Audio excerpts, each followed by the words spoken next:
Mohon maaf Pak, saya ingin bertanya Pak. Silahkan Mbak Adela. Untuk kalau misalnya di kelompok ini belum lengkap, seperti apa Pak? Kita dilanjutkan aja atau gimana? Tidak apa-apa, dilanjutkan saja ya. Tidak lengkap, tidak masalah ya. Yang penting temannya tetap berkontribusi ya, Mbak Adela. Iya Pak, siap. Terima kasih Pak. Baik, ya. Silakan kalau sudah siap di share screen ya.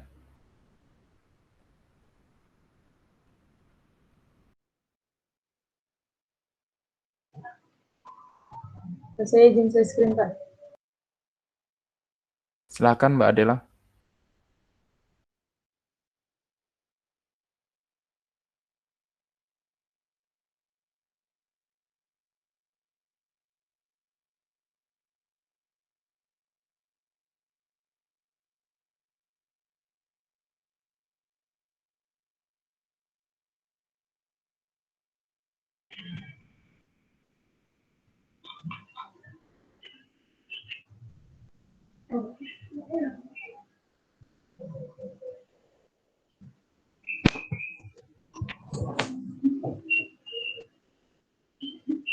Oke.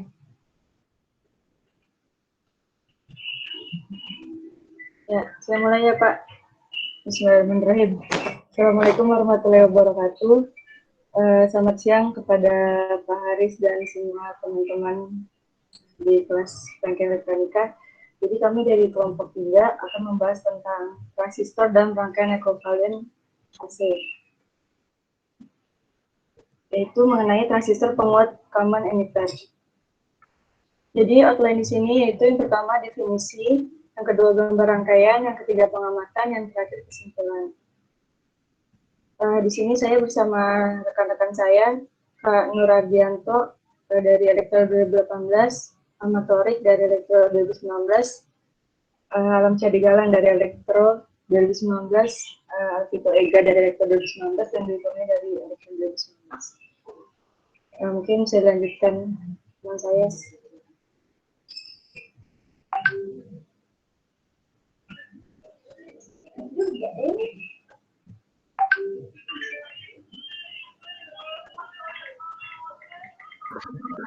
Jadi selanjutnya akan saya lanjutkan.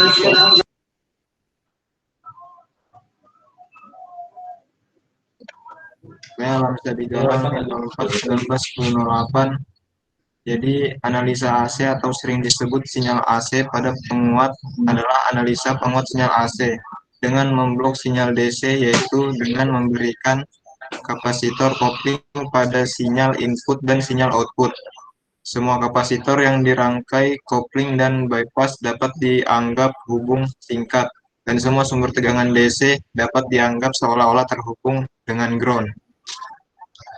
Rangkaian ekuivalen AC digunakan untuk menentukan resistansi masukan, faktor penguatan tegangan, dan resistansi keluaran dari penguat. Rangkaian ekuivalen ini diperoleh dengan menganggap semua kapasitor hubung singkat. Selanjutnya akan dilanjutkan oleh teman saya.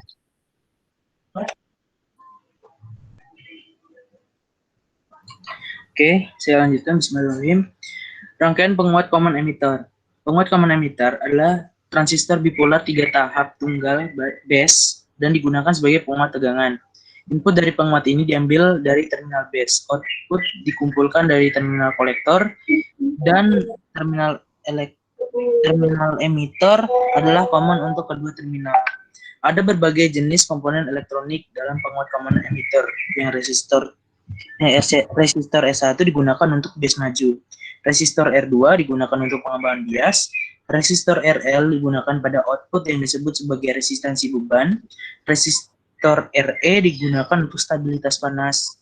Kapasitor Q1 digunakan memisahkan sinyal AC dari tegangan bising DC. Dan kapasitor dikenal sebagai kapasitor kopling.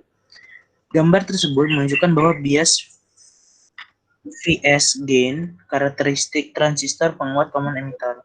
Jika resistor R2 meningkat, maka ada peningkatan dalam bias maju dan R1 dan bias berbanding terbalik sama lain. Untuk bolak-balik diterapkan kembali transistor dari rangkaian penguat emitter bersama, maka ada aliran arus base kecil.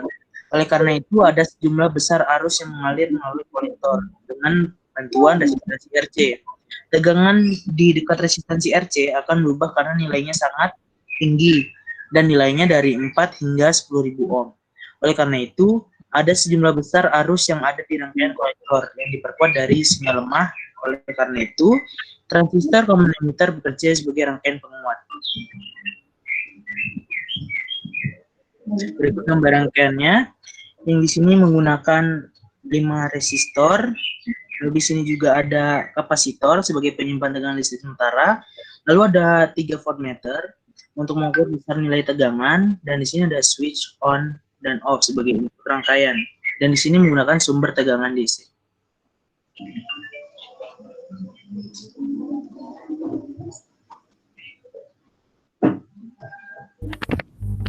Ya, selanjutnya saya akan menjelaskan tentang pengamatan dari hasil kerja kelompok kami.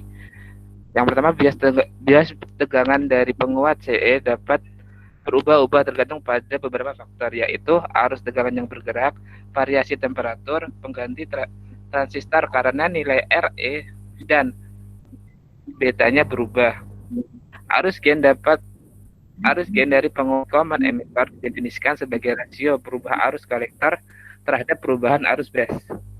Gain tegangan didefinisikan sebagai produk dari arus gain dan rasio resistansi output kolektor tersebut. Resistansi input dari rangkaian base. Persamaan berikut menunjukkan ekspresi matematika dari kenaikan gain tegangan dan gain arus. Gain tegangan penguatan common emitter adalah sebagai gain daya tinggi di penguat common emitter. Ada hubungan fasa 180 derajat dalam input dan output, dan penguat common emitter resistor input dan output berukuran sedang. Next.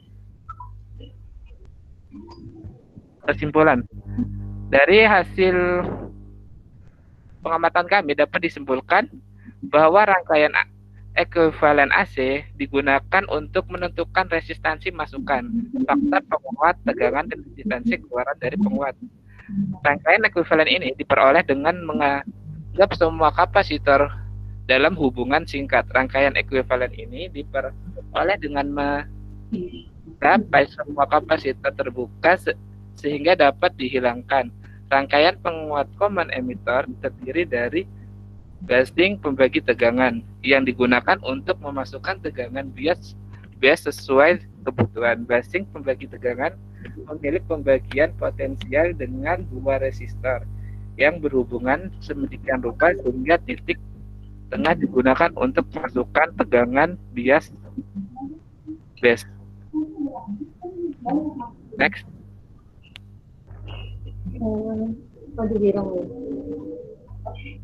Mungkin sekian dari kelompok kami. Ada pertanyaan? Izin stop sebentar. Baik, silakan. Ya, silakan yang ingin bertanya kepada kelompok 3 atas penjelasan dan semua tampilan, silakan. 3 pertanyaan ya. 3 pertanyaan, Mbak Adela. Baik, Irham silahkan ke Mbak Adela. Boleh di present lagi kah? Lihat kesimpulannya, Adel. Ntar ya. Yuk.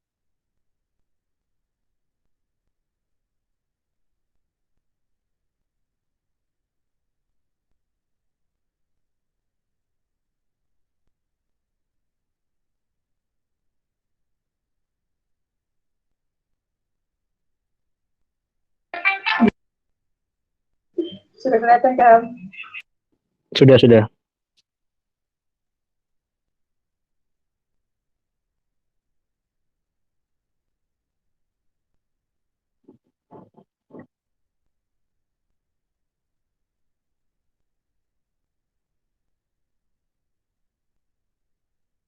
Nah, kenapa kamu kembalikan, Del?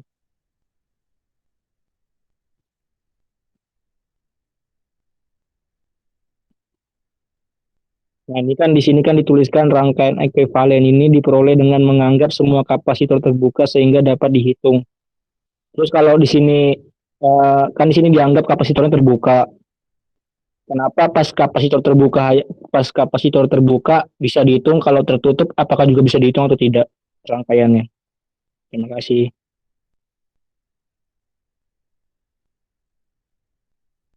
Ya, makasih Irham atas pertanyaannya. Ada lagi yang ingin bertanya, kakak-kakak dan teman-teman?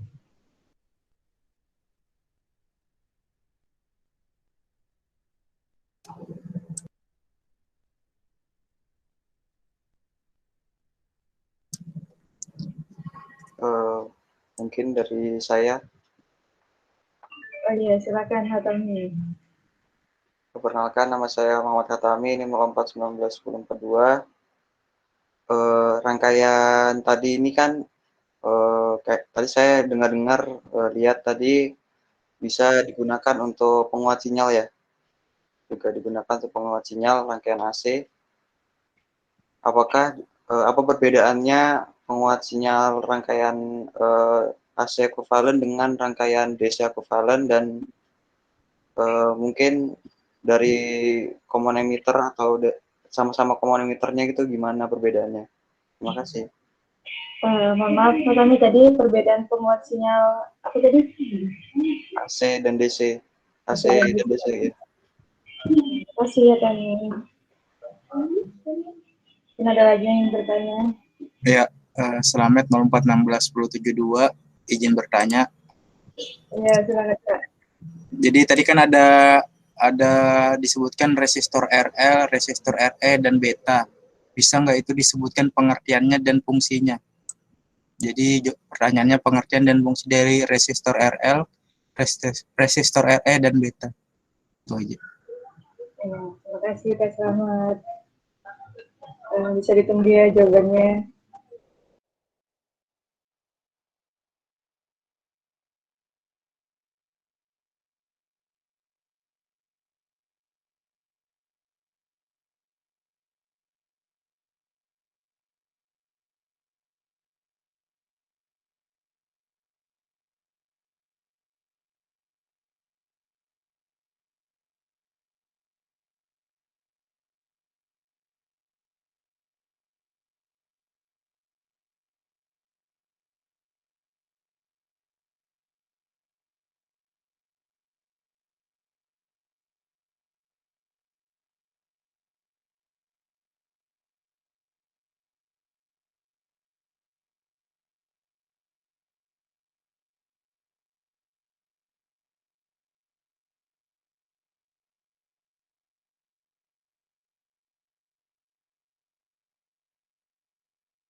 Saya akan menjawab pertanyaan dari saudara Irham tadi.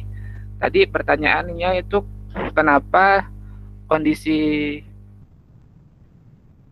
kapasitor dalam kondisi terbuka sehingga dapat terhitung, dan kalau dalam kondisi tertutup akan menjadi seperti mana? Kayak gitu ya? Iya, Kak Kak. Irham. Iya, benar, Kak. Saya mencoba untuk menjawab. Nah, di analisis AC ini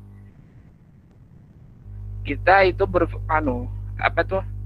fungsi dari rangkaian ini adalah untuk melihat sinyal AC dengan cara memblok sinyal DC, yaitu dengan menggunakan kapasitor menggunakan kapasitor looping. Ada sinyal input dan output, sehingga yang dihasilkan itu adalah sinyal AC-nya. Jadinya kalau misalnya dalam posisi tertutup, kemungkinan sinyal yang akan dikeluarkan itu tidak murni sinyal AC lagi. Mungkin ada pengaruh dari sinyal DC yang dapat mengubah grafik yang akan dikeluarkan pada outputnya. Mungkin segitu yang bisa saya sampaikan. Apakah menjawab? Baik, Kak. Terima kasih. Ya, sama-sama.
Maaf, untuk yang pertanyaan kedua tadi itu apa ya?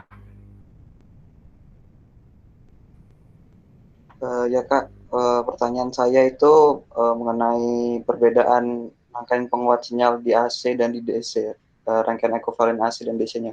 Terima kasih Kak. Ya, izin menjawab ya. Ya, untuk semua jenis rangkaian penguat transistor itu beroperasi menggunakan arus input dengan tegangan AC. Nah, di sini kemungkinan kalau menggunakan tegangan DC tidak apa ya? Rangkaiannya mungkin bukan menggunakan rangkaian penguat ekuivalen. Mungkin ada rangkaian yang lain yang difungsikan untuk menguatkan tegangan DC. Karena juga tadi sudah disebutkan di atas bahwa rangkaian ini dapat menyaring sinyal-sinyal dari DC, sehingga sinyal input DC mungkin akan menjadi apa ya? Menjadi keluarnya tidak seperti apa yang kita harapkan.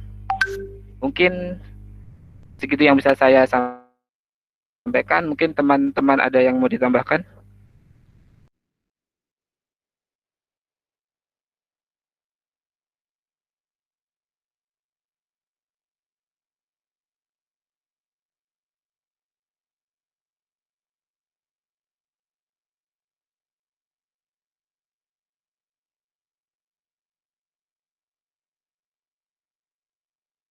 Mungkin Saudara Katami, apakah sudah puas atau kurang dengan jawaban saya?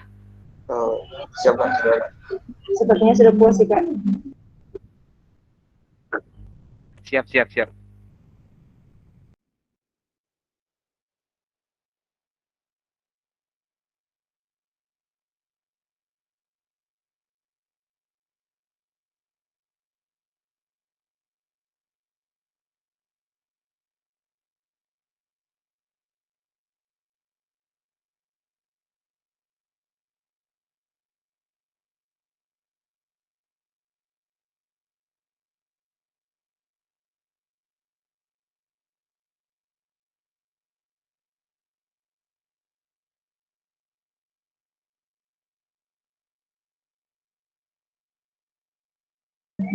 Mungkin saya mau jawab pertanyaan dari Kak Salma tadi ya, mengenai pengertian dari RE. Jadi RE itu rangkaian resistor emitor.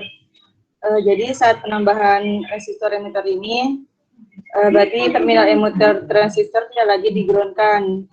Jadi pada posisi saat RE ini nilainya itu 0 untuk voltnya.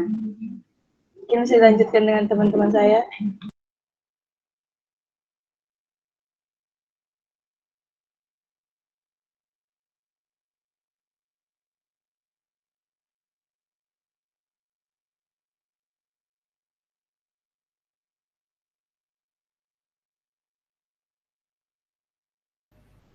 Silahkan yang ingin menambahkan atau cukup.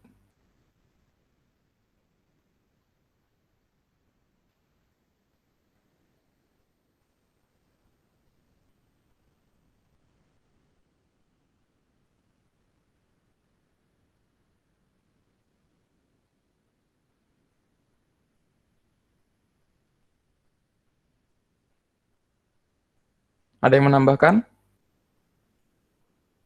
Atau ada yang bertanya lagi? Tidak ada ya?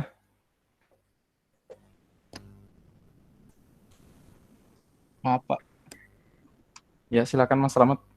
Itu tadi Dela masih RE-nya Pak yang disebut. Oh, masih RE-nya. Kurang RL sama betanya Kak.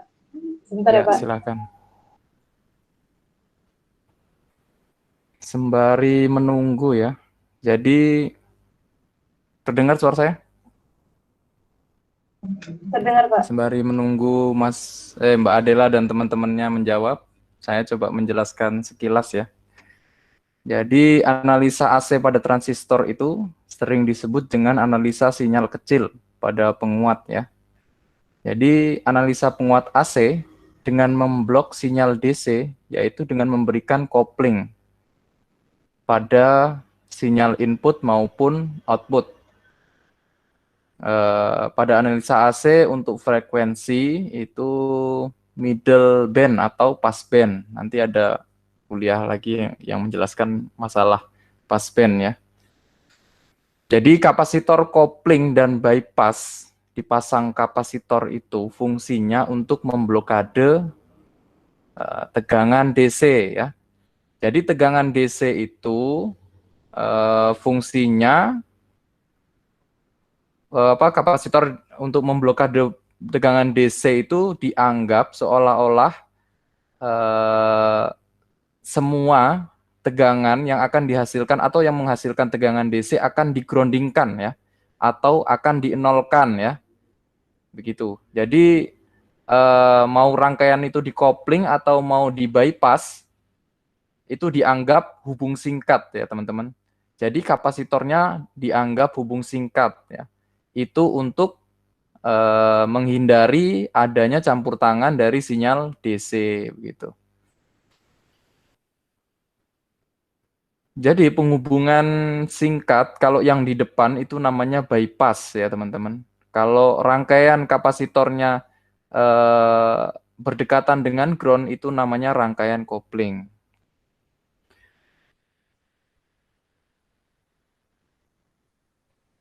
Ini saya bisa lihatkan ya dulu ya. Ini saya coba mencari. Tantar.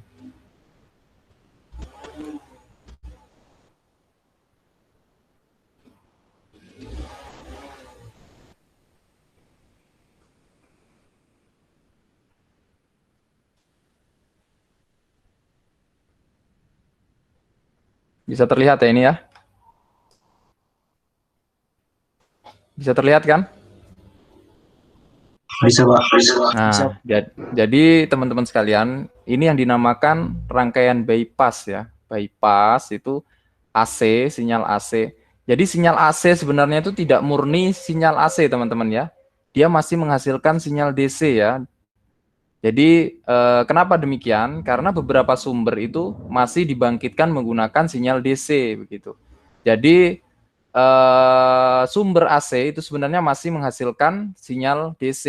Nah, oleh karena itu pada rangkaian penguat AC dipasang sebuah kapasitor. Tujuannya saat DC akan melewati AC, saat sinyal DC melewati kapasitor, itu akan digroundingkan atau dihubung singkat, dianggap tidak ada begitu.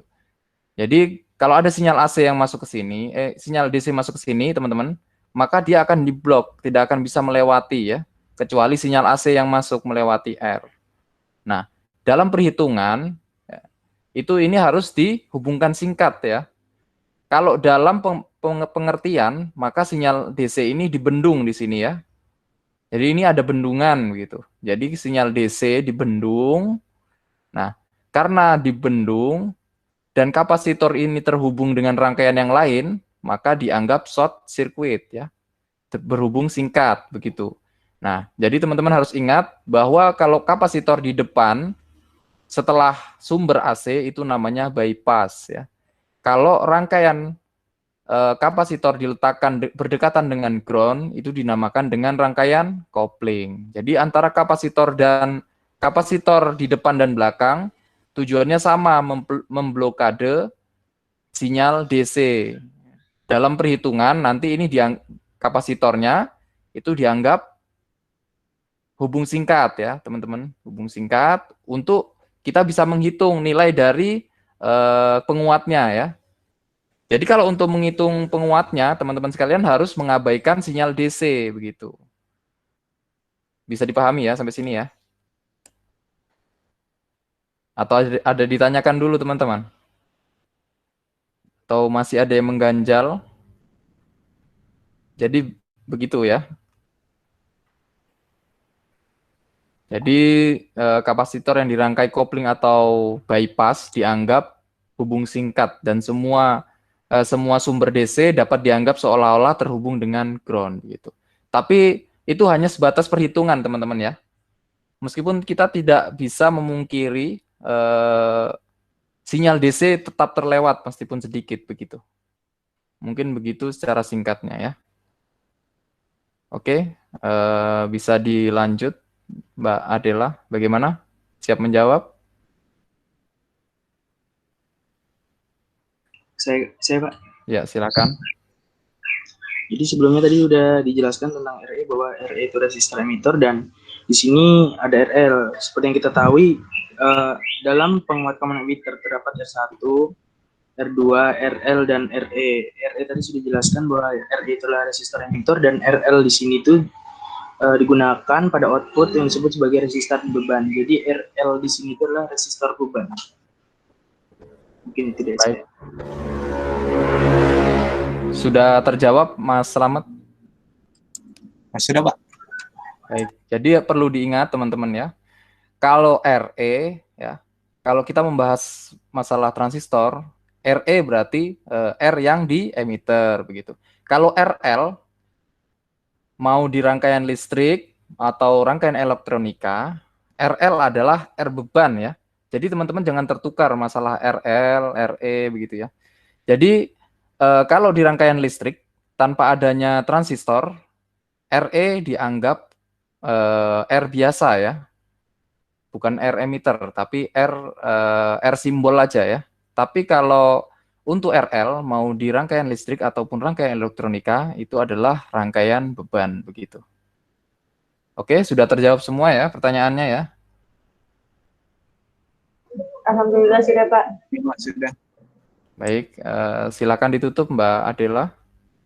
Iya Pak, terima kasih kepada teman-teman kakak-kakak yang sudah bertanya.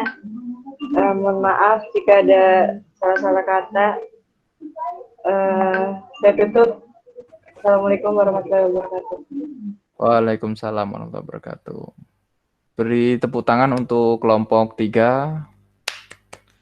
Baik, bagus sekali presentasinya. Meskipun singkat, tapi harus teman-teman pahami ya kesimpulannya. Nanti tolong dibagikan PPT-nya ke teman-temannya ya, Mbak Adela, biar lebih bisa dipelajari. Karena tadi ada rangkaian juga ya, ada rangkaian di mana rangkaiannya cukup rumit ya, cukup rumit. Itu sebatas penjelasan. Nanti ada cara menghitung rangkaian AC ya, transistor dengan penguat AC dengan mengabaikan. Jadi nantinya perhitungan AC transistor kalau sudah masuk ke penguat AC, cara mengerjakannya kalau teman-teman ingin menganalisa DC, lepaskan kapasitornya ya. Kapasitornya dianggap open ya. Kalau teman-teman sekalian ingin menganalisa AC ya, menganalisa DC, sorry terbalik. Jadi teman-teman harus ketahui dulu ini apa namanya ini apa penjelasannya dulu ya. Teman-teman harus pahami dulu konsepnya. Jadi konsepnya kalau teman-teman ingin menghitung analisa DC di transistor, maka lepaskan kapasitor ya, atau di open ya, di open. Kalau teman-teman ingin mengerjakan analisa AC, maka kapasitor dipasang dan dihubung secara singkat gitu ya. Jadi kalau dihubungkan secara singkat, dia tidak terhitung ya teman-teman ya. Begitu. Jadi untuk sementara konsepnya seperti itu. Kalau ingin menghitung analisa DC, kapasitornya dibuka. Kalau ingin menghitung analisa AC, kapasitornya dihubung singkat begitu. Baik, kita lanjut ke kelompok keempat. Apakah sudah siap?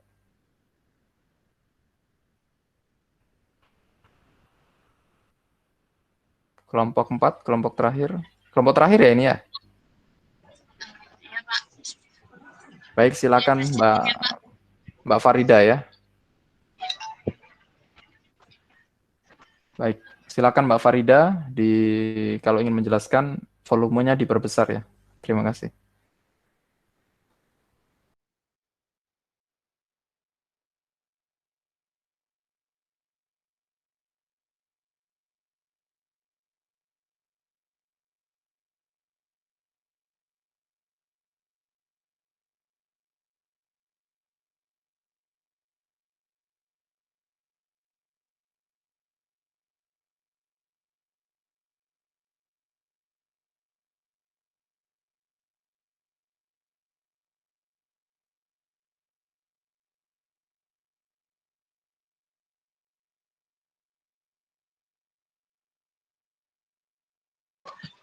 Apakah sudah terlihat, Pak?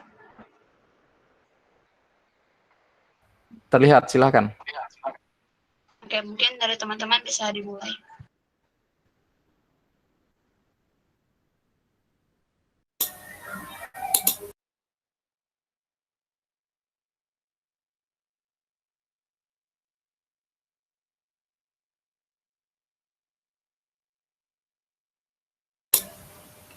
Oke. Assalamualaikum warahmatullahi wabarakatuh. Selamat siang kakak-kakak dan teman-teman.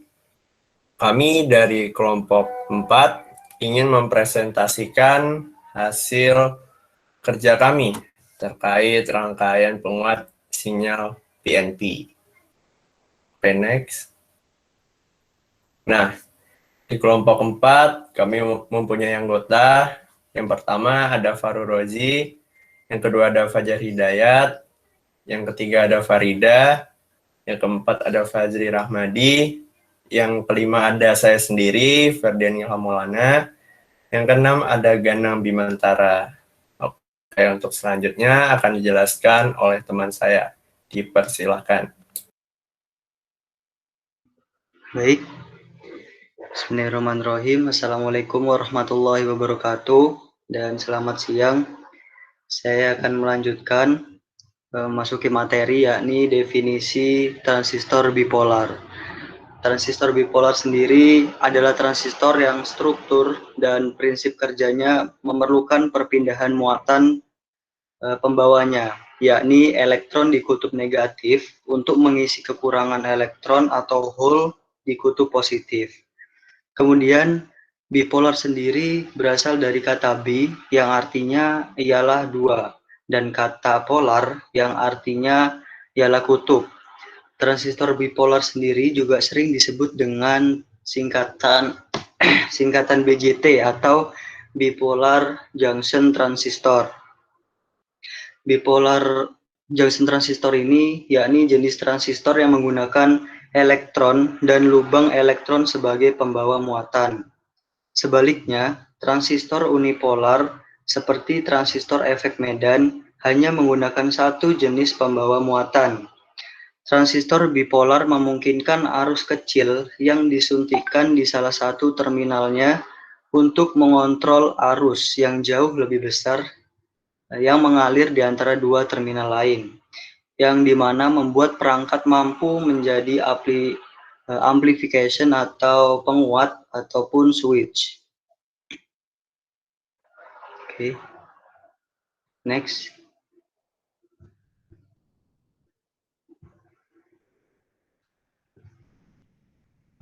Selanjutnya terdapat prinsip kerja.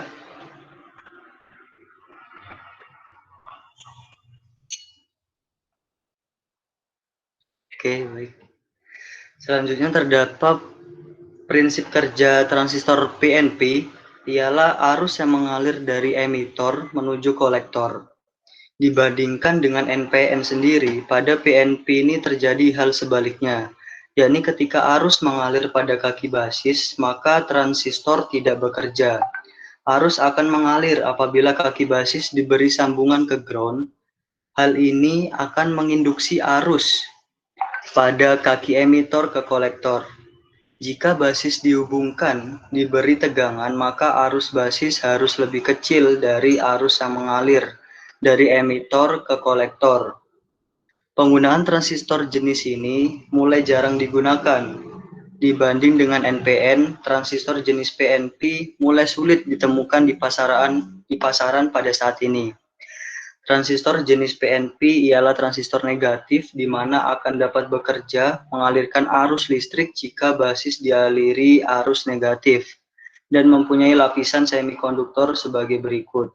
Pada emitor, semikonduktor yang dipakai ialah negatif. Pada basis, semikonduktor yang dipakai adalah positif. Pada kolektor, semikonduktor yang dipakai adalah negatif. Baik, untuk slide selanjutnya akan dijelaskan oleh teman saya. Dipersilakan.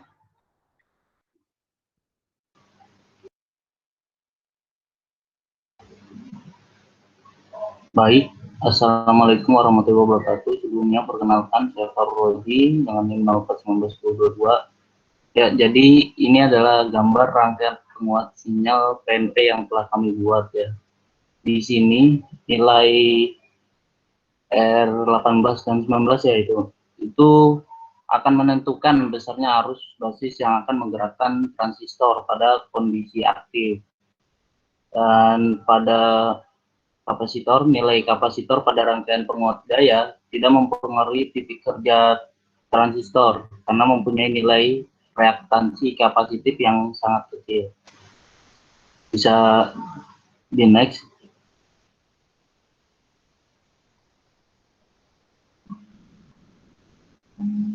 Ya, ini adalah analisis gelombang yang kami dapat dari rangkaian yang kami buat tadi.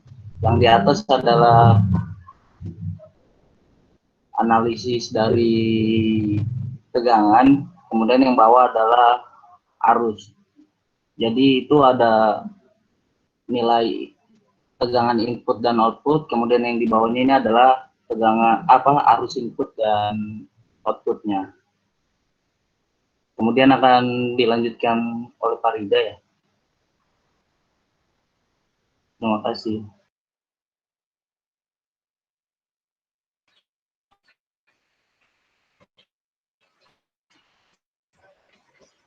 Oke, selanjutnya adalah rangkaian PNP yang merupakan rangkaian voltage amplification active mode.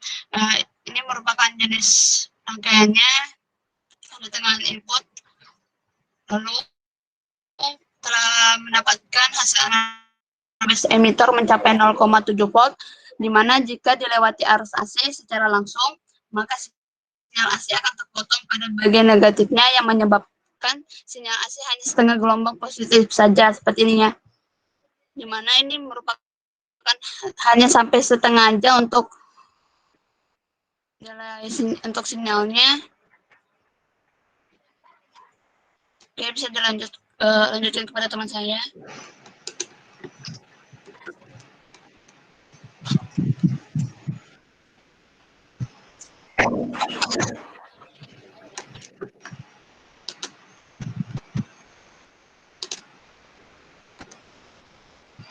Ya, jadi berikutnya yaitu rangkaian penguat sinyal saat aktif mode.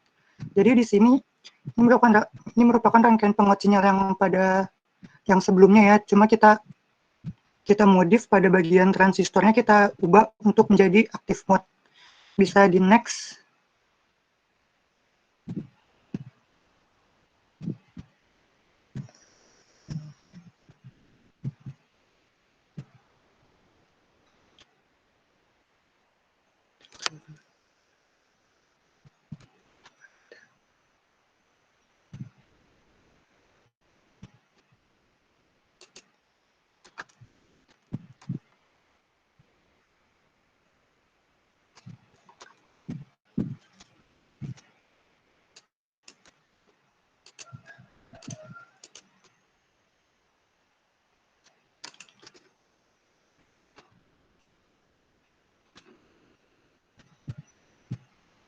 Farida mungkin bisa di next ke slide 10, slide berikutnya.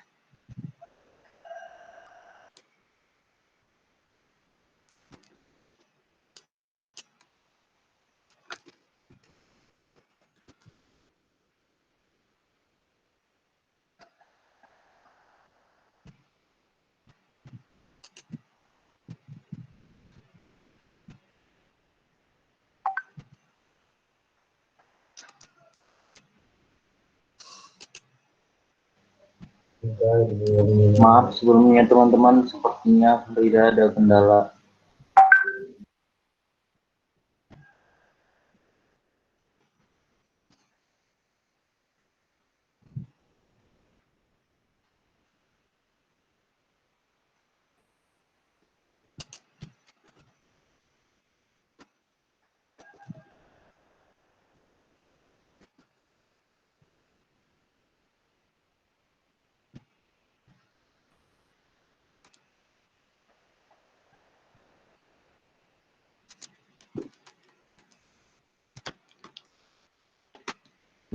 Iya lanjut. Jadi di sini analisis untuk rangkaian penguat sinyal pada saat aktif mode.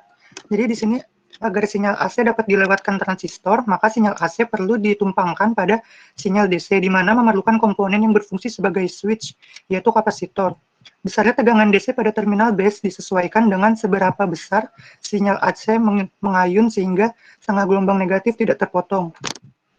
Jadi di sini kita lihat pada gelombang yang warna biru itu outputnya, di mana dia pada bagian negatifnya tidak terpotong sepenuhnya, melainkan hanya sebagian aja, dan menyisihkan sebagian negatif. Ya, oke, bisa di next.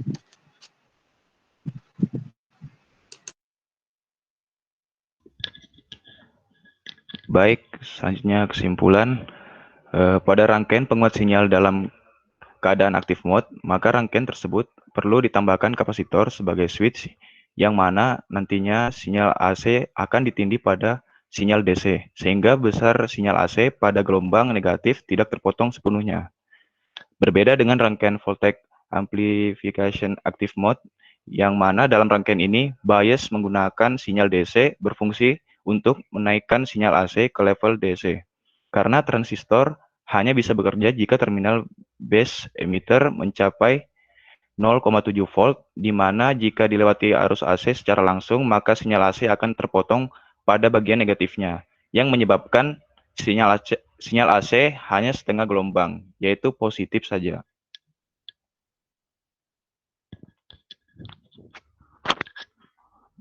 Mungkin sekian dari presentasi kami. Jika ada pertanyaan, silahkan teman-teman.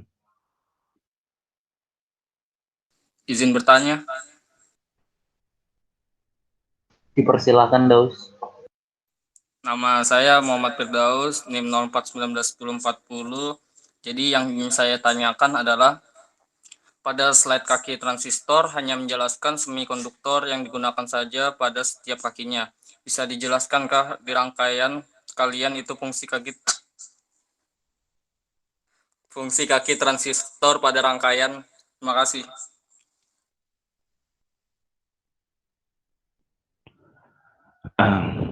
Baik, saya jawab ya. Farida buka slide yang kelima mungkin.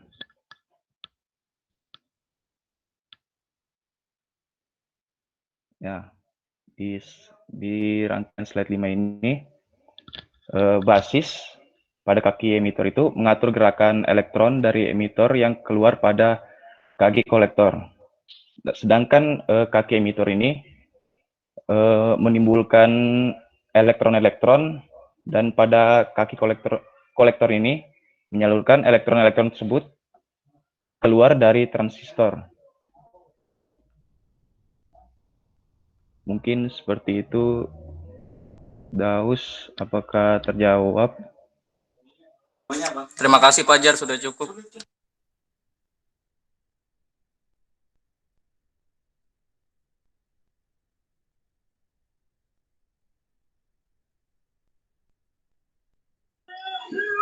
Izin bertanya. Izin bertanya.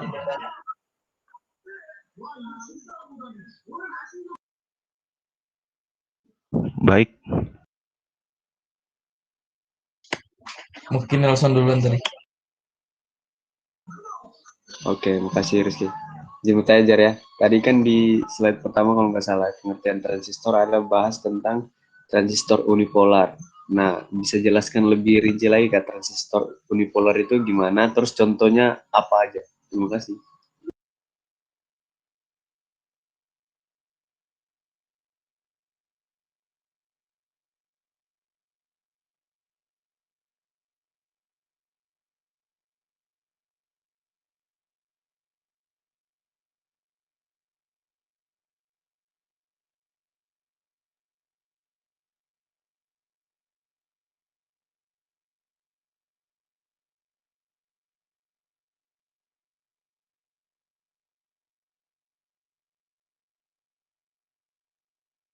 Mohon maaf, Nelson mungkin bisa diulangi pertanyaannya.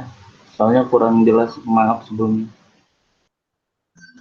Oke, saya ulang ya. Itu kan tadi di situ ada mengenai transistor unipolar. Seperti transistor efek medan hanya menggunakan satu jenis pembawa muatan. Nah, bisa dijelaskan lebih rinci lagi kok. Soalnya saya masih kurang mengerti sama contohnya apa aja transistor unipolar itu. Terima kasih.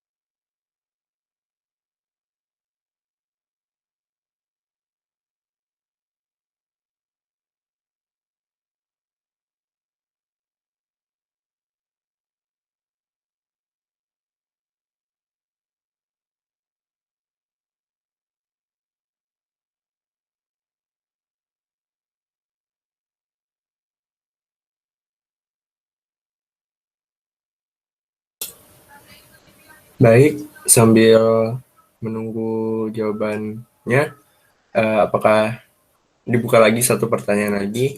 Silakan. Tadi Rizky, ya. Ya, terima kasih Ferdian Ilham. Sebelumnya perkenalkan, nama saya Rizky Yudi dengan NIM 04191074. Jadi saya ingin menanyakan, tadi ada saya baca tentang pemasaran tentang PNP. Di situ dikatakan bahwa PNP sulit ditemukan di pasaran. Itu kira-kira penyebabnya apa ya? Kok bisa sulit ditemukan lagi? Terima kasih.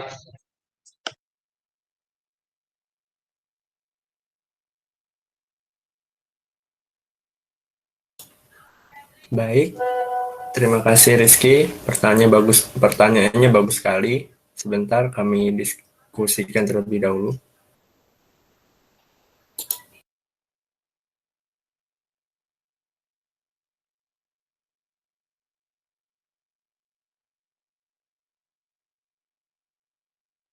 Izin menjawab.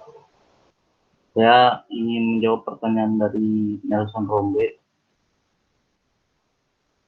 Sebelumnya perkenalkan, saya Farul Roji, NIM 04191022. Saya coba mengulang ya, tadi pertanyaan mengenai transistor bipolar itu ya, dan apa aja contoh jenis-jenis dari transistor bipolar. Apakah benar seperti itu, Nelson? Iya, benar, Baru Rozi. Ya, baik, Nelson. Transistor bipolar itu adalah transistor yang struktur dan prinsip kerjanya memerlukan perpindahan muatan pembawanya, yaitu elektron di kutub negatif untuk mengisi kekurangan elektron atau hole di kutub positif. Nah, kalau jenis-jenisnya itu ada dua, yaitu transistor NPN sama transistor PNP. Kalau transistor NPN adalah transistor bipolar yang menggunakan arus listrik kecil dan tegangan positif pada terminal basis untuk mengendalikan aliran arus dan tegangan yang lebih besar dari kolektor ke emitter. Nah, sedangkan untuk transistor PNP itu adalah transistor bipolar yang menggunakan arus listrik kecil dan tegangan negatif pada terminal basis untuk mengendalikan aliran arus dan tegangan yang lebih besar dari emitter ke kolektor. Jadi mungkin seperti itu jawaban dari saya, kurang lebihnya mohon maaf, terima kasih. Oke, terima kasih Baru Rozi.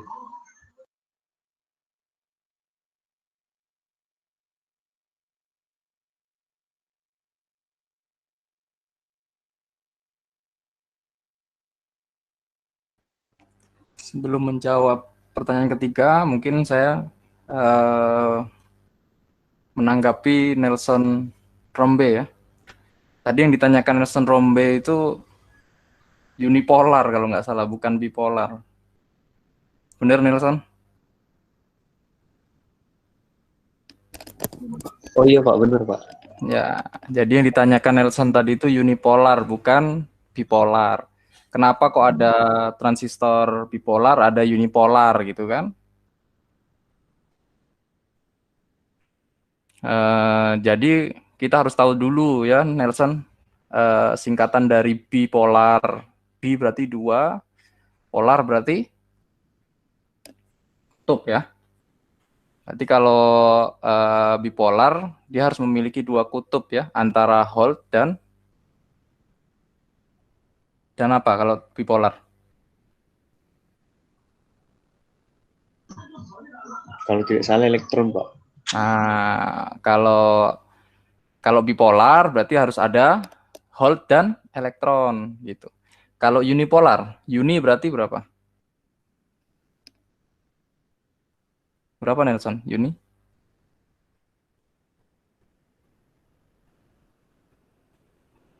Kalau uni berapa? 1, Pak. Kalau nggak salah. Nah, 1 ya. Kalau multi Iya. banyak ya. Nah, jadi harus paham dulu ya. Kalau bi itu 2, uni itu 1. Kalau multi itu banyak ya. Kenapa kok ada jenis transistor unipolar ya? Jadi penjelasannya begini. Transistor unipolar adalah transistor yang dia hanya membutuhkan 1 saja ya, 1 kutub saja, entah itu hole ataupun elektron begitu ya. Jadi menutupi kekurangan dari transistor bipolar yang harus membutuhkan 2 kutub dan memerlukan arus dari basis ya, kalau tidak salah begitu ya, arus basis yang menggunakan arus ya. Meskipun kecil ukurannya, transistor bipolar itu memiliki kekurangan. Dia harus mencapai nilai kecil itu ya. Padahal supportnya atau triggernya itu bisa lebih besar daripada supportnya ya, begitu. Jadi itu merupakan kekurangan dari transistor bipolar. Oleh karena itu ada transistor unipolar ya, hanya membutuhkan 1 saja ya. Nah, transistor unipolar itu membutuhkan 1 hole atau 1 elektron saja. Nah, itu di triggernya tidak menggunakan arus, Nelson ya. Itu di triggernya menggunakan tegangan ya. Ini lebih efektif ya, menutup kekurangan dari transistor bipolar. Nah, kalau macam-macam dari transistor unipolar itu contohnya adalah FET ya. FET, MOSFET, JFET ya. CMOS ya. Mungkin begitu ya. Jadi teman-teman harus ketahui transistor itu ada 2. Ada yang bipolar, ada yang unipolar. Secara prinsipnya bipolar menggunakan 2 kutub. Kalau yang unipolar menggunakan 1 kutub sudah cukup. Tapi beda triggernya ya. Kalau 1 triggernya lewat basis arus, yang satunya menggunakan tegangan ya, tegangan di basis gitu. Mungkin itu sedikit yang bisa saya jelaskan ya. Nelson? Iya, Pak. Terima kasih, Pak. Ya, sama-sama. Oke, tidak masalah. Mungkin salah pandangan tadi ya. Karena penangkapannya bipolar gitu. Tapi sudah bagus jawabannya. Mungkin jawaban yang ketiga gimana? Silakan Mas Farul Rosi.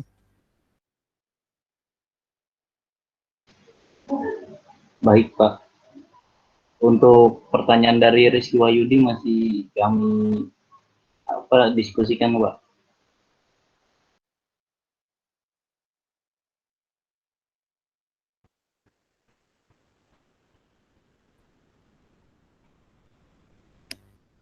Jadi waktu Bu Happy ya, Bu Happy sudah menjelaskan FET atau MOSFET? Belum? Belum ada ya? Atau sudah terlewat?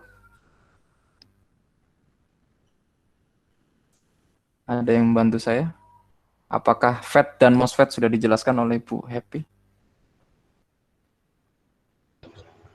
Maaf Pak, izin menjawab. Ya, Mas Nur Ardianto. Kalau seingat saya kemarin itu Bu Happy cuma menjelaskan secara umumnya aja Pak, tidak masuk dalam perhitungannya secara menyeluruh untuk keduanya, MOSFET dan BJT. Buat untuk BJT. Baik Mas Nur Ardianto. Ya, Terima kasih, Pak. ya, sama-sama Mas. Terima kasih. Jadi setidaknya teman-teman sekalian harus tahu konsepnya dulu ya. Jadi tidak terbalik-balik nanti mengerjakan soalnya. Kalau prinsipnya tidak tahu, nanti cara menghitungnya juga kebingungan karena perhitungan dari transistor bipolar dan unipolar itu juga berbeda ya. Begitu.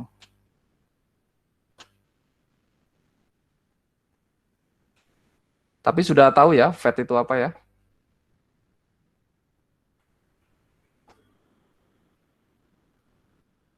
Sudah tahu kan penjelasannya FET? Field effect transistor menggunakan medan ya.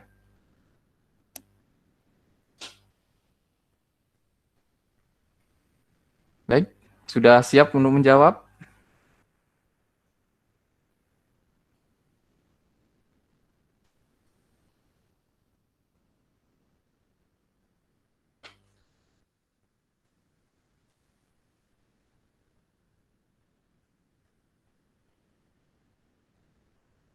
Baik Pak, mungkin saya coba jawab sedikit Pak. Ya, silahkan Mas Farul. Ya Pak, saya Farwalji 041922. Tadi pertanyaannya Reski Wayudi ya, kenapa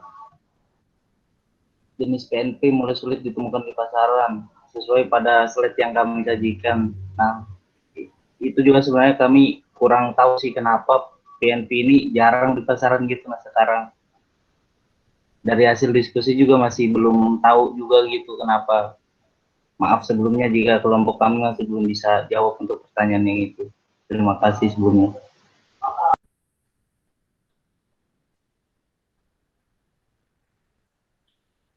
Baik, kalau gitu terima kasih, bisa ditutup dulu Mas.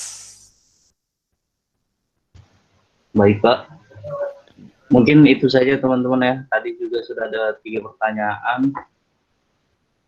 Terima kasih sebelumnya. Maaf jika banyak kesalahan yang kami buat. Saya tutup. Assalamualaikum warahmatullahi wabarakatuh. Waalaikumsalam warahmatullahi wabarakatuh. Bagus sekali penjelasannya ya, sudah bagus, sudah rinci ya. Tinggal perlu dipelajari sedikit lagi sebetulnya ya. Jadi beri tepuk tangan untuk teman yang baru maju, kelompok 4 ya, kelompok terakhir ini ya. Jadi terima kasih untuk kelompok 4. Secara umum sudah bagus ya, dari kelompok 1 sampai kelompok 4. Mungkin saya ingin menanggapi dari pertanyaan dari terakhir ya. Yang pertanyaan terakhir tadi, kenapa NPN lebih banyak daripada PNP gitu ya? Benar yang bertanya tadi? Mas Rizky Wahyudi ya? Apa Mas Ferdian apa Mas Rizky tadi yang tanya? Rizky Wahyudi Pak. Oh, Rizky Wahyudi. Kira-kira sudah pernah ngecek di pasaran apa belum? Kenapa NPN dan PNP kok lebih banyak NPN gitu? Izin menjawab Pak. Ya, silakan. Perkenalkan, nama saya Rizky Yudi, NIM 04191074. Jadi yang saya tanyakan tadi merupakan kebingungan saya juga Pak pada saat presentasi Pak. Jadi saya tanyakan kepada kelompoknya Pak. Oh begitu, ya baik sekali ya. Terima kasih Pak. Sama-sama Mas Rizky. Jadi bagus. Itu hal yang harus ditanyakan juga ya sebetulnya. Karena secara teknis kita akan bergelut dengan semua komponen itu ya. Untuk PNP dan NPN itu memang lebih banyak NPN ya daripada PNP. Itu kenapa? Karena di Indonesia ya khususnya, kalau di luar masih banyak PNP. Di Indonesia ini rata-rata pembuat audio maupun TV ya, audio dan TV berwarna itu, TV tabung ya, kalau TV LCD sudah nggak ada ya. Udah menggunakan ini, apa namanya, SMD namanya ya. Semuanya pakai SMD. Jadi memang lebih banyak menggunakan NPN karena mereka di dalamnya menggunakan penguat NPN ya, penguat bertingkat saja ya, kaskade. Di situ karena apa? Karena menguatkan sinyal ya, teman-teman sekalian harus lihat ya. Penguat sinyal untuk sinyal radio kita ngomongnya ya, radio frekuensi, itu menggunakan penguat NPN, bukan PNP ya, paling banyak ya. Itu sudah ininya, apa namanya, udah paknya memang menggunakan NPN, makanya di pasaran jumlah PNP lebih sedikit gitu ya. Karena memang di pasaran itu menyesuaikan dari konsumen ya. Kalau konsumennya cari NPN, kita jual PNP kan rugi ya. Makanya di pasaran lebih banyak NPN gitu. Itu secara umum. Kalau untuk di kita di Kalimantan Timur itu termasuk terbatas ya untuk elektronik khususnya ya. Untuk elektronik kita ini untuk komponen terbatas. Yang kita gunakan juga tidak standar ya. Toleransinya sangat besar, sekitar 18% ya. 18% itu anunya apa namanya? Komponennya yang kita gunakan hanya bisa dipakai hitungan bulan ya, teman-teman. Jadi, teman-teman sekalian, pemilihan komponen untuk jangka panjang itu berbeda dengan komponen yang langsung ganti ya. Kalau kita di sini biasanya konsumen hanya langsung ganti karena mereka butuhnya untuk audio ya, audio yang sekarang dipakai terus jebol ya, rusak besok ganti lagi. Karena apa? Karena murah ya, lebih murah daripada yang terstandar ya, yang standar 0, ya. Di kita biasanya menggunakan yang toleransi 20%. Nah, 20% itu udah terlihat ya. Selain keluarannya juga kurang baik ya, keluaran hasil audionya kurang baik, juga lifetime-nya rendah ya. Lifetime-nya rendah, harusnya bisa sampai 1 tahun, dia cuma 6 bulan ya. Itu. Jadi teman-teman sekalian nanti karena kebanyakan ini semester 3 dan semester 5 ya. 3 dan 5 ini sepertinya. Ada beberapa yang mengulang ya, atau baru ngambil kayaknya. Jadi teman-teman sekalian kalau memilih komponen itu pastikan toleransi yang paling kecil kalau untuk TA ya. Karena teman-teman pasti akan mencoba selama 6 bulan biasanya. Nah, dalam waktu rentan 6 bulan itu, kalau teman-teman menggunakan komponen yang toleransinya rendah sampai 20%, itu tiba-tiba teman-teman ujian biasanya rusak itu ya, seperti yang dijelaskan internasional webinar kemarin 2 hari yang lalu ya, hari Selasa, engineer kita ya, yang usahanya startup juga, yang sempat saya dengar itu mengucapkan temannya banyak yang stres gara-gara alat TA-nya rusak ya. Nah, itu bukan karena ini ya, bukan karena Tuhan tidak mengizinkan ya, tapi itu karena pemilihan komponen yang kurang pas ya. Teman-teman sekalian tidak bisa menyalahkan Tuhan yang belum mengizinkan kita ya. Tapi teman-teman sekalian tidak pernah mengecek komponen itu pas atau tidak gitu ya. Jadi saran dari saya ya, penting sekali teman-teman sekalian harus tahu ya, komponen baik itu transistor, resistor, kapasitor ya. Jadi teman-teman harus memilih yang terbaik kalau untuk TA ya, untuk yang terakhir. Kalau misalnya di kita di sini tidak ada, teman-teman bisa mencari di toko-toko ya, toko-toko online juga banyak. Atau dari Cina, malah yang dari Cina lebih baik ya. Yang teman-teman bisa pesan di Alibaba itu ya. Punyanya ini siapa? China ya. Itu lebih baik malahan karena mereka toleransinya cukup baik ya. Cukup baik. Mereka sekitar rentannya 10 ke bawah, 1 sampai 10 ke bawah ya toleransinya. Lifetime-nya lebih bagus, 1 tahunan. Biasanya seperti itu. Jadi teman-teman sekalian harus pandai memilih, jangan oh ini ada transistor kita pakai aja gitu. Baca dulu datasheet-nya ya, berapa bulan bisa digunakan, arus berapa yang bisa lewat ya. Lalu pemilihan resistor ya. Resistor yang baik jangan dilihat dari gelangnya ya, dilihat dari bahannya ya. Bahannya bisa ditentukan dari warna resistornya ya. Kalau resistornya warnanya coklat, keputih-putihan, ya, itu toleransinya sangat rendah ya. Maksudnya rendah ini bukan 0, ya. Dia itu lebih buruk daripada yang toleransi sangat kecil itu ya. Itu yang warnanya biru, teman-teman ya. Tapi kalau pemilihan biru jangan sampai salah sama induktor ya. Induktor juga ada yang bentuknya resistor, bentuknya mirip resistor tapi dia induktor ya. Biasanya digunakan untuk microcontroller itu. Untuk penguat di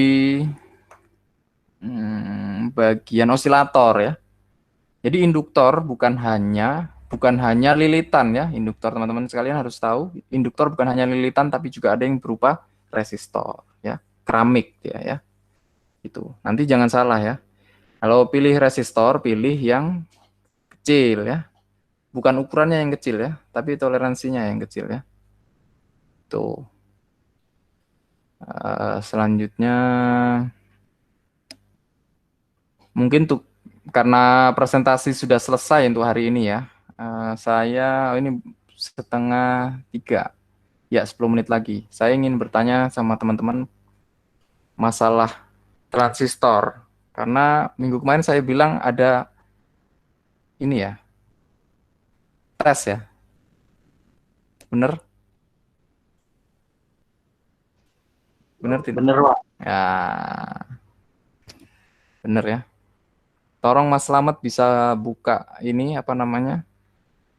Slide-nya Mas Slamet yang Iya, Pak. kemarin.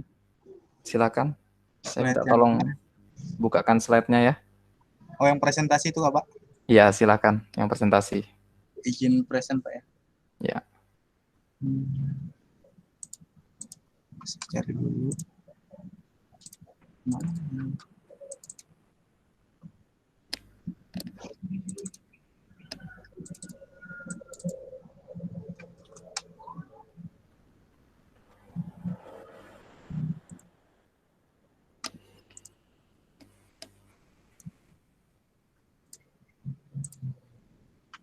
Apa sudah terlihat, Pak? Ya, sudah. Diperbesar, Mas. Oh, gitu.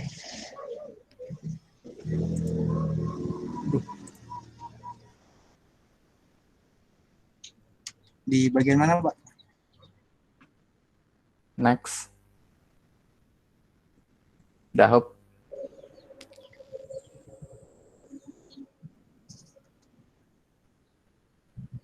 Saya ingin bertanya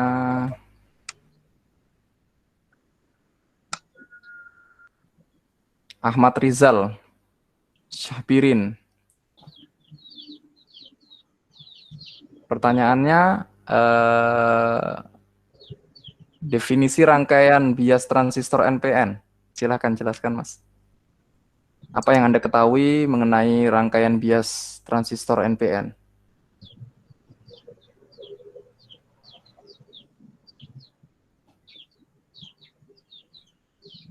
Silakan Mas Ahmad Rizal.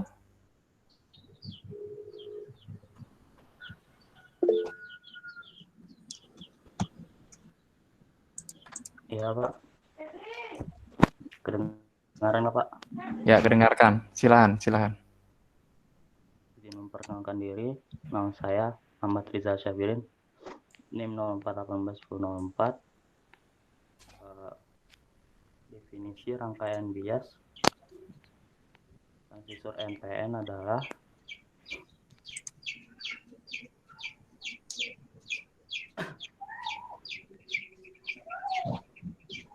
di mana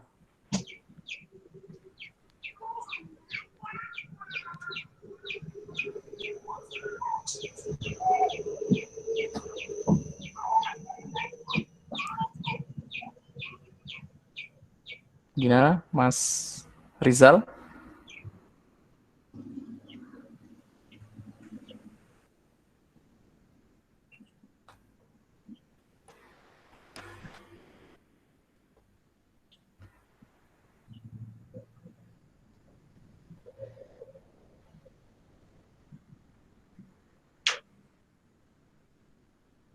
Kita lanjut ke Alam Saha Digalang.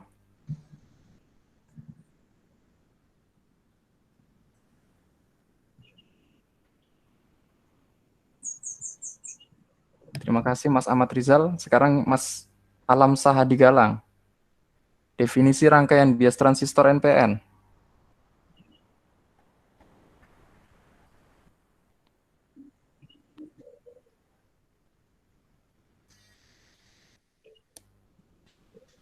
Bapak bisa diulang tadi Pak? Ini kan presentasi pertama kan ada definisi rangkaian bias transistor. Coba bisa jelaskan rangkaian bias transistor NPN itu apa ya?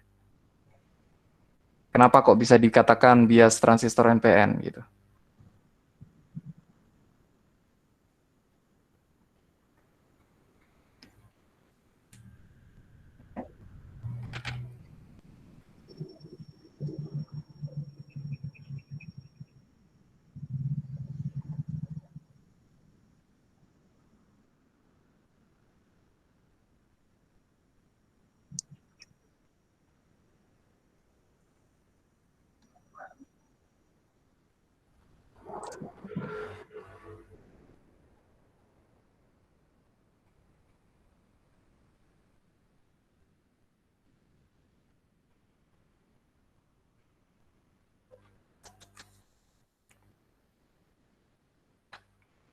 Cek. Pak, izin membantu boleh nggak Pak? Ya, silakan. Sebelumnya perkenalkan, nama saya Irama Yudi.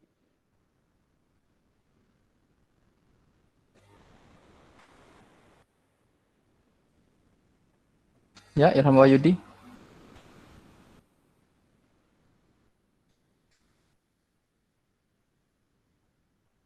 Ya.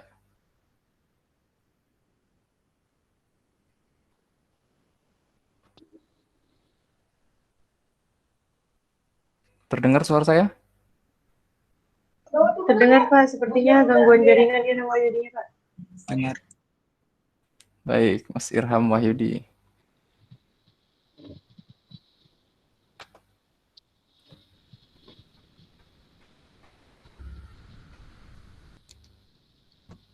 Kalau gitu kita ganti. Ahmad Thorik.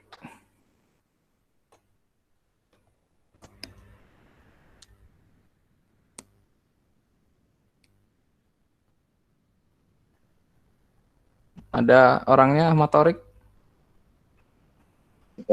Hadir Pak. Ya, silakan. Kenapa rangkaian bias transistor NPN? Kenapa definisinya apa ya?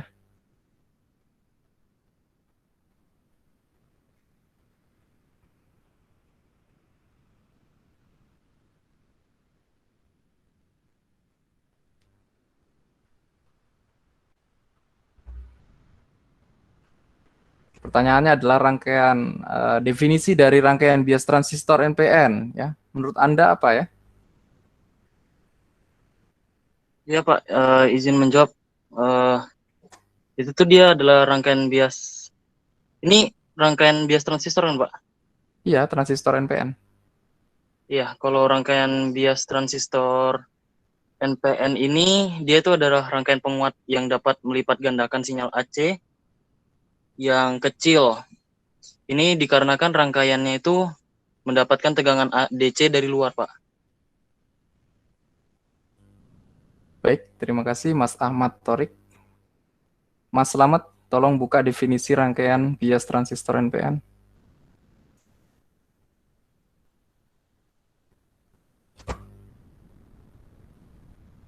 Bisa dibaca teman-teman? Rangkaian bias transistor adalah rangkaian penguat yang dapat melipat gandakan sinyal AC yang kecil, dikarenakan rangkaian tersebut mendapatkan tegangan DC dari luar. Ya.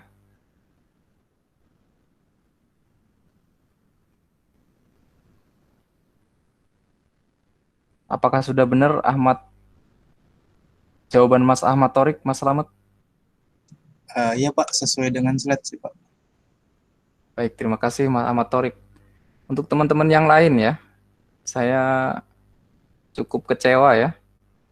Dari beberapa yang saya tanyakan belum bisa menjawab ya. Jadi sebenarnya teman-teman sekalian ini saya juga bingung ya kalau mau menjelaskan perhitungan. Sedangkan yang teorinya saja masih belum bisa memahami ya. Kenapa ada rangkaian bias transistor NPN, kenapa ada rangkaian bias PNP ya. Takut saya itu kalau dikasih perhitungan tanpa dasar yang kuat, nanti perhitungannya tambah tidak jelas. Gitu ya. Teman-teman sekalian harus banyak belajar ya. Takut saya nanti semester ke depannya malah enggak karuan ya. Tolong teman-teman sekalian presentasinya bisa diberikan ke teman-teman yang lain ya. Jadi hasil presentasinya bisa diberikan ke teman-teman yang lain untuk belajar ya. Lalu videonya juga sudah saya upload ya. Kebetulan sudah saya upload. Teman-teman sekalian tinggal mendengarkan saja ya, diperhatikan. Jadi teman-teman yang kemarin kan sudah menjelaskan kenapa ada rangkaian bias transistor NPN gitu ya. Kenapa yang untuk yang sekarang kenapa ada bias transistor PNP ya. Nanti sudah saya uploadkan gitu. Sudah saya uploadkan, nanti teman-teman sekalian bisa melihat, bisa dipelajari ulang ya. Untuk ujian nanti, sebagian besar dari teman-teman yang presentasikan ya, nanti pertanyaannya ya. Jadi kalau teman-teman sekalian tidak memahami dengan baik dan benar, ditakutkan tidak sesuai harapan nantinya ya, outputnya begitu. Mungkin satu pertanyaan lagi sebelum mengakhiri. Kembali ke yang tadi Mas, terima kasih udah Mas Slamet, silahkan dikeluarkan. Ya, dikeluarkan. Saya kembali ke kelompok 2. Baik, Pak. Ya, terima kasih Mas Slamet ya. Iya, Pak, sama-sama. Silakan kelompok 2. Tolong di share screen. Kemarin siapa kelompok 2 ya?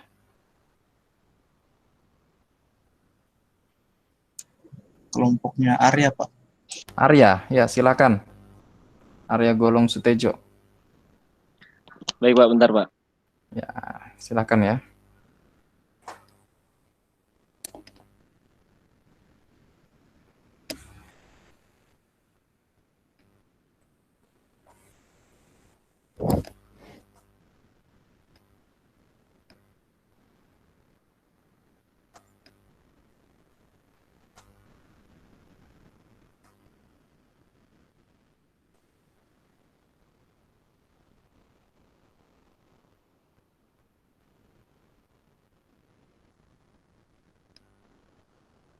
Hop, situ aja Mas.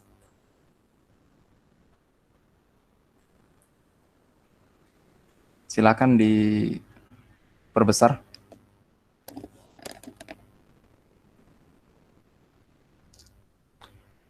Saya ingin bertanya ke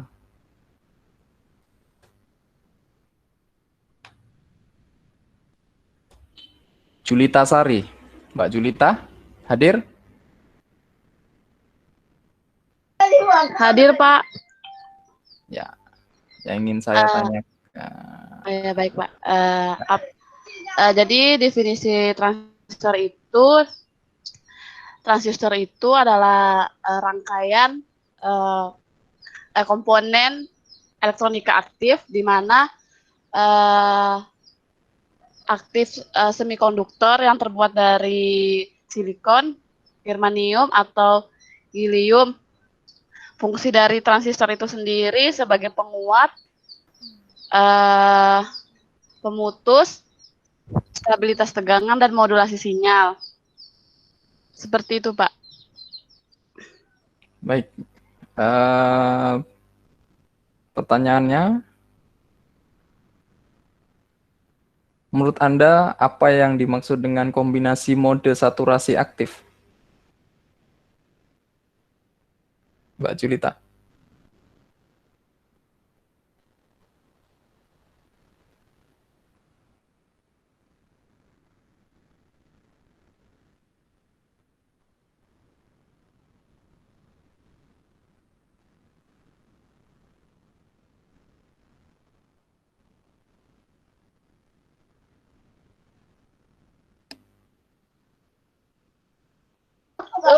Ya, Pak. Maaf, terputus-putus tadi.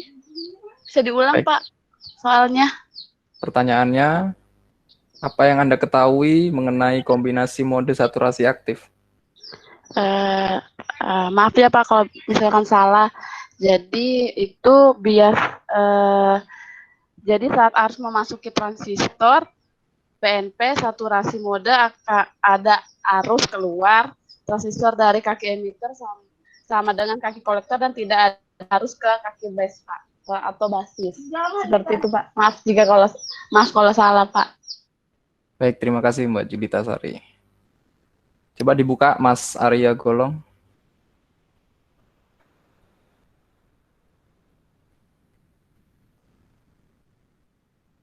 Metode saturasi aktif.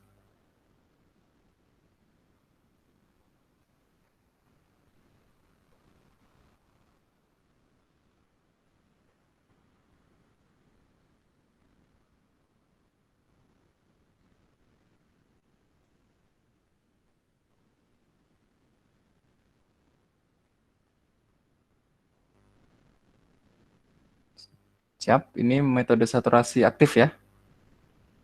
Jadi saat arus memasuki transistor PNP, saturasi mode atau arus keluar transistor dari kaki emitter sama dengan kaki kolektor, tidak ada arus ke kaki basis. Benar ya Mbak Julita ya?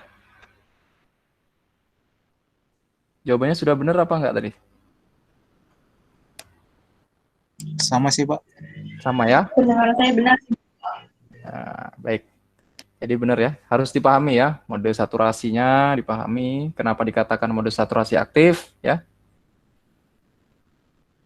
Jadi diulangi lagi, mode saturasi aktif itu saat arus memasuki transistor PNP, saturasi mode ada arus keluar transistor dari kaki emitter sama dengan kaki kolektor dan tidak ada arus yang ke kaki basis. Begitu ya. Terakhir ya. Pertanyaan terakhir.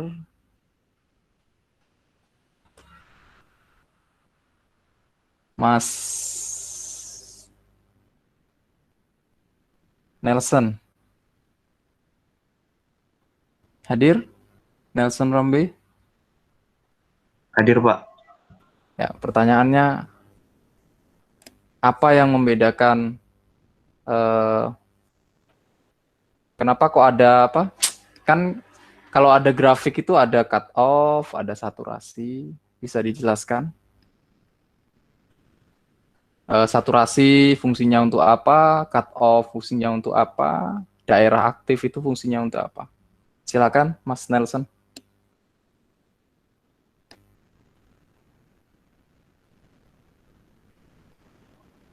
Sebentar saya coba berpikir dulu, Pak ya. Ya, silakan. Atau ada yang lain yang bisa menjawab? Saya bisa Pak, sedikit Pak. Oh, silakan Mas Fahru Rozi ya. Jadi Pak, kalau transistor itu dia memiliki 3 daerah kerja seperti yang Bapak sampaikan tadi, ada daerah aktif, daerah saturasi, dan daerah cut off. Nah, kalau daerah aktif ini suatu transistor yang biasanya digunakan sebagai penguat sinyal. Transistor dikatakan bekerja pada daerah aktif karena transistor selalu mengalirkan arus dari kolektor ke emitter, walaupun tidak dalam proses penguatan sinyal. Hal ini ditunjukkan untuk menghasilkan sinyal keluaran yang tidak cacat. Daerah aktif ini terletaknya itu antara daerah jenuh atau saturasi dan daerah mati atau cut off. Nah, kalau daerah saturasi ini adalah kondisi di mana transistor mengalirkan arus secara maksimum dari kolektor ke emitter, sehingga transistor tersebut seolah-olah short pada hubungan kolektor-emitor. Sedangkan untuk daerah cut-off adalah kondisi di mana transistor menyumbat pada hubungan kolektor ke emitor. Mungkin itu aja Pak yang bisa saya sampaikan Pak. Terima kasih. Terima kasih Mas Farul Rozi. Kalau kegunaannya Mas Farul Rozi, cut off untuk apa? Kalau aktif kan untuk penguat ya, itu sudah jelas. Daerah aktif untuk penguat. Kalau cut off untuk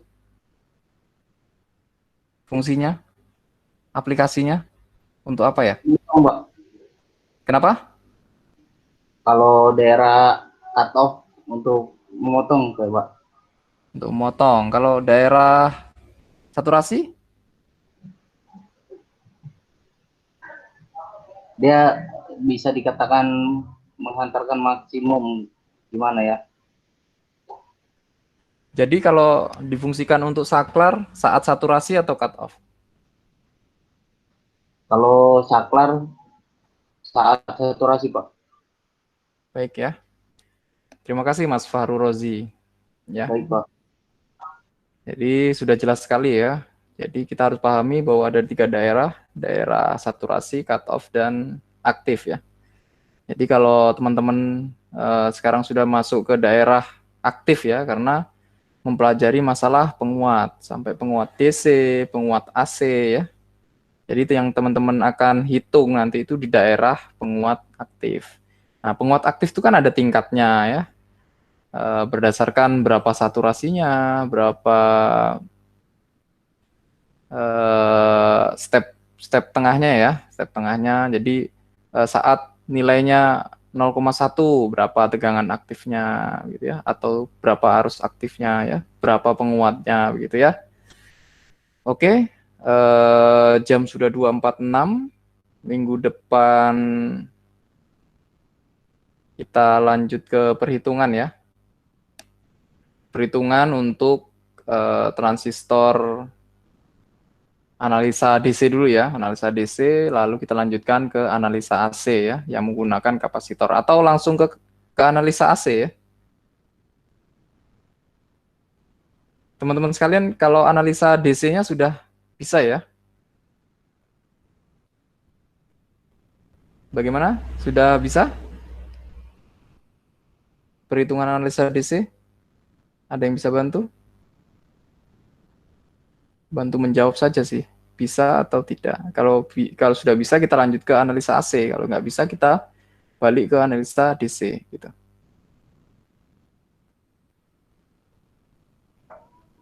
Mungkin sudah dibaca yang belum Kak. Kalau Adel bisa? Kalau saya belum terlalu paham Pak. Belum terlalu paham, tapi bisa ya? Insya Allah Pak. Baik, minggu depan Mbak Adel presentasi masalah analisa DC ya, ditemani sama Mbak Julita Sari ya, perhitungan analisa DC. Nanti saya yang perhitungan analisa AC gitu. Baik, terima kasih Mas Arya Golong. Bisa ya Mbak Adela ya, sama Mbak Julita. Kaget saya Pak. Bisa apa enggak? Kayaknya Bapak aja deh Pak. Saya takutnya kurang ilmu saya Pak. Sama-sama belajar sebetulnya. Besok diusahakan dulu Mbak Adela sama Mbak Julita ya. Iya Pak. Insya Allah Pak. Ya, bagi berdua, terserah bagaimana cara membaginya ya. Jadi untuk teman-teman sekalian, Baik Pak. ya untuk teman-teman sekalian, nanti ini saya upload lagi, teman-teman sekalian bisa melihat di sana ya. Jadi dari 4 presentasi itu nanti salah satunya akan saya jadikan ujian ya. Salah satu nomornya akan jadi ujian, jadi harus diperhatikan ya untuk pembahasan, masalah pembahasan. Tapi lebih fokusnya nanti saya akan membahas masalah perhitungan. Untuk besok saya dibantu Mbak Adela sama Mbak Julita untuk analisa DC ya. Tapi tetap saya nanti cover ya, tetap saya cover. Saya akan melanjutkan ke analisa AC ya, begitu. Mungkin dari sini ada pertanyaan dulu ya. Kalau masalah absen, saya absen pribadi ya. Saya absenkan teman-teman sekalian yang hadir, jadi tidak perlu khawatir untuk masalah absen. Baik, ada pertanyaan dari sini?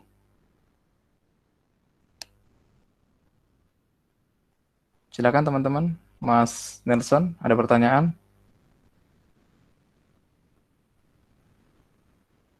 Mas Fahrur?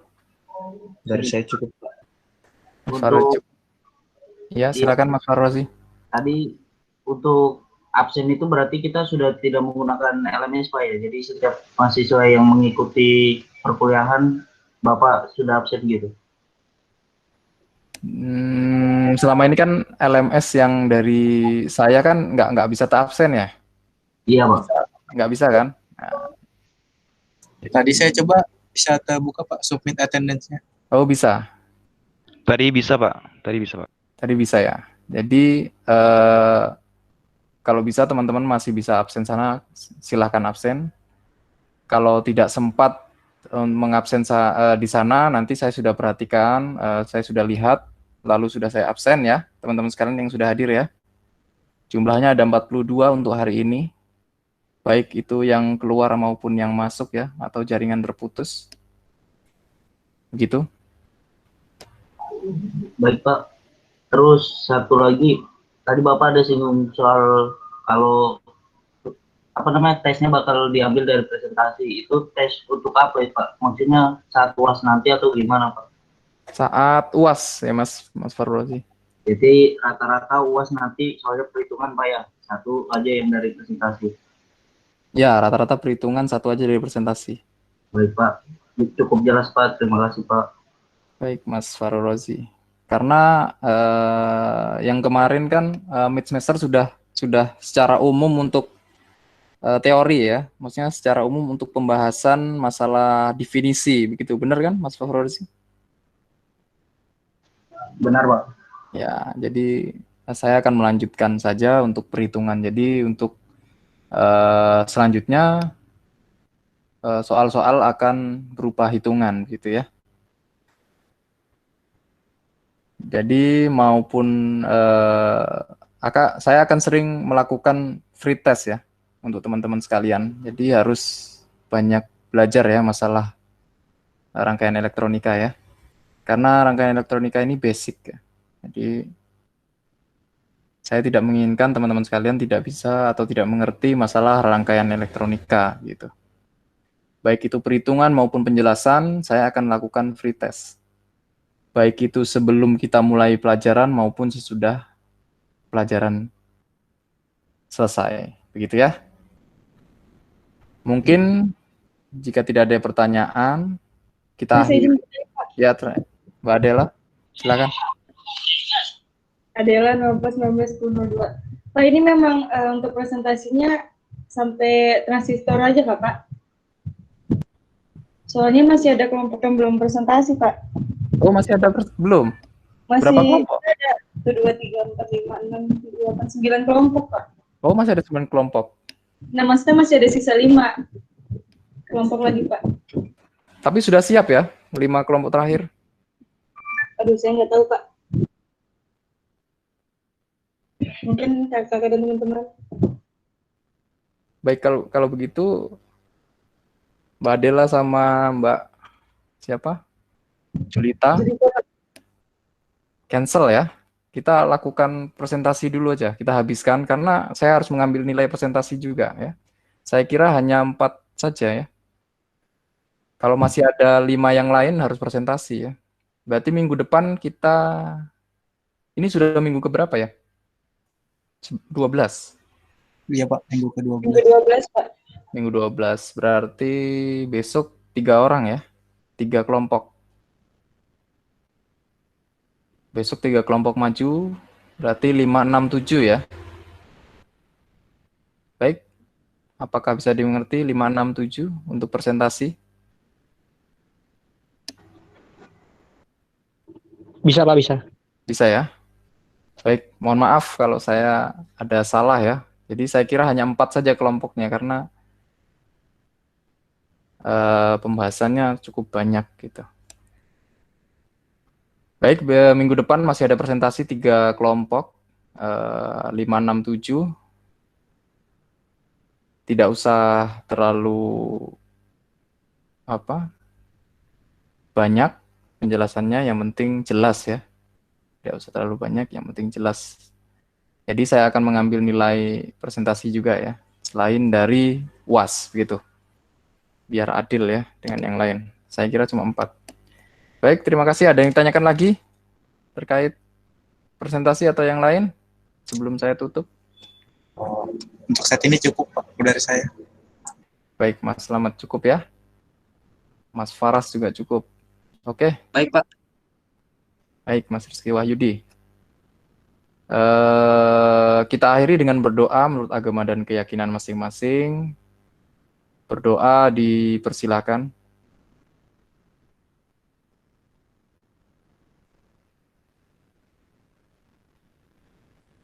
Berdoa selesai. Terima kasih sudah hadir di kuliah pada hari ini. Untuk teman-teman yang sekalian, tolong rajin belajar ya. Jadi untuk presentasi hari ini 2 akan saya lakukan free test ya untuk besok juga. Jadi saya akan memilih acak ya teman-teman sekalian. Memilih acak, itu salah satu penilaian saya juga ya. Bisa menjawab atau tidak bisa menjawab gitu. Untuk Mbak Adela sama Mbak Juwita, saya cancel dulu untuk penjelasannya. Nanti saya akan jelaskan setelah presentasi, begitu ya? Iya Pak, nggak apa-apa Pak. Ya, Mbak Adela senang kayaknya. Enggak Pak. Ya, seakhiri dari saya. Assalamualaikum warahmatullahi wabarakatuh. Selamat sore. Ya, selamat sore. Waalaikumsalam warahmatullahi wabarakatuh.